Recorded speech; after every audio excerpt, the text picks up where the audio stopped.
Martial World Teyvat Chapter 26, Fan Fiction by Azazyel. Sleeping in the same bed as someone else was a double-edged sword some of the time. For one, while sharing a large blanket you would always be sweaty due to the shared body heat of two people.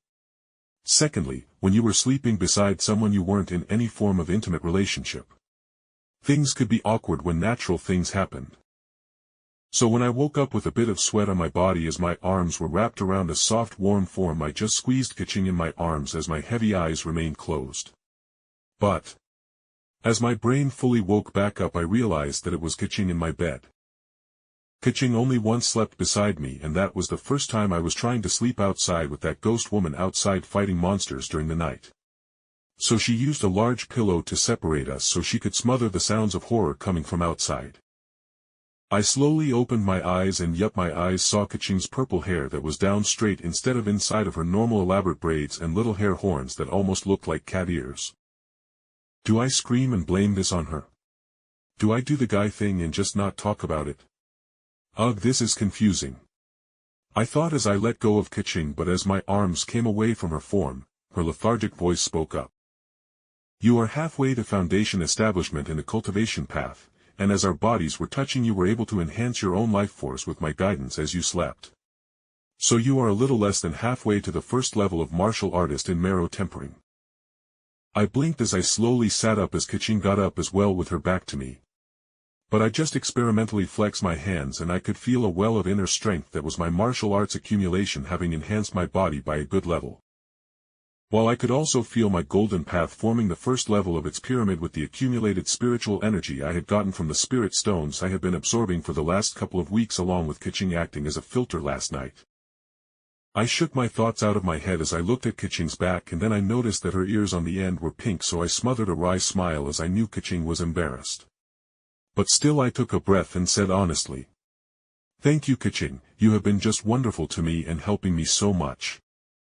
She turned around towards me and I went still as she looked at me with gleaming eyes and her face deeply flushed with emotion.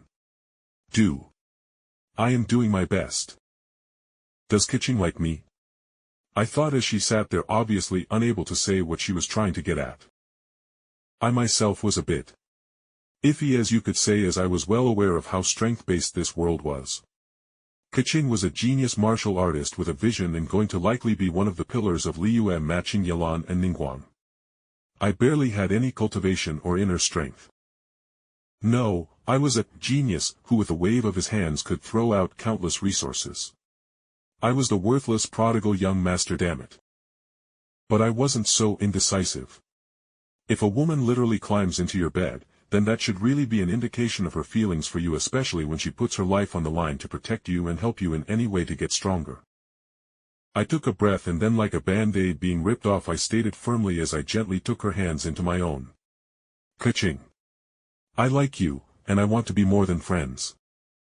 That lessening blush returned with a vengeance as she shivered with her hands twitching and making my knuckles pop as she accidentally squeezed it hard, but I didn't react and just continued to meet her electro-purple eyes with my own.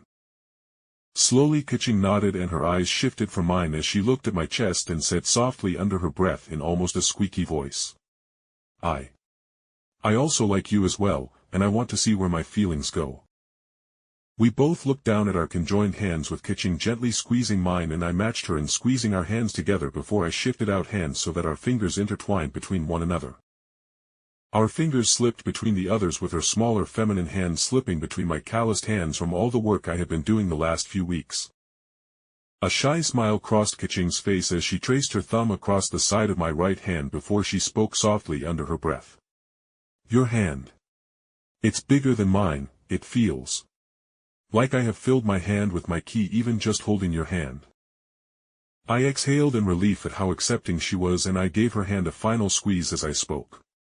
Alright, let's go make some breakfast and we can go shopping together. But seeing her pout slightly at me not saying something mushy in return, I smiled softly and I managed to free a hand that went up to her chin and lifted her face gently up to me as I whispered softly. Unless you want to lay here in bed all day with me. Just whispering sweet nothings into one another's ears. Our hands and legs intertwined with one another as we share our thoughts and feelings. Keqing's lips twitched into a smile before she sniffed and let go of my hand to take the hand that was holding up her chin to meet my eyes. Humph, I won't let you become some layabout. Now go clean yourself up while I get changed. She said proudly.